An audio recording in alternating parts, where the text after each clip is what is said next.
Ng'empaka za Rwabushenyi Memorial Chess Open ziyingidde olunaku olwokubiri wawaluseewo okuvuganya okw'amaanyi mu bazannyi ab'amannyo omuli Elijah Mojong, Arthur Sseggwanyi ne Harold Wanyama. Okusinziira ku ssaabawandiisi w'ekibiina ekidukanya chess mu ggwanga Christopher Tuyahabwe, waliwo okuvuganya okw'amaanyi mu bakafulu omuli abasajja n'abakazi. Competition y'omwaka guno ebadde very high kubanga abazannyi ab'amaanyi bonna tubalina. International Master Elijah Mojong mwali, highest rated player Arthur Sseggwanyi ate defending champion mwali, Wanyama mwali. Competition weera amanya gowandi ogweddeko tulinamu badde Zambians. Tuyahabwe agamba kino kivudde ku mutindo gw'abazannyi okulinnya buli kiseera.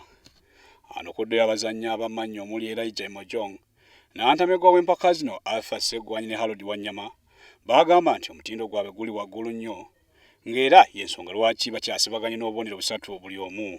Pozi twasazeewo omwaka guno buli event gye tufuna tubeere nga tulinamu slot y'abaana tusobole okulaba nti at least abaana bamanya nti bwe bazanya chess bajja kujja abazannyi ate tebakoma okwo tubasindika ebweru okukiikirira Uganda mu mpaka ezaabwe ez'abaana.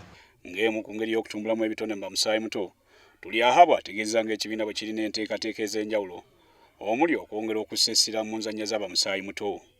Uganda yaweereddwa omukisa gw'okuteeka empaka za Africa eza Zone 4.2 mu Aprili w'omwaka guno nga zaakwetabwamu amawanga 10 omuli Misiri bannantawunyika mu b'omuzannyo guno. Frank Serugo, WSTV, Kampala.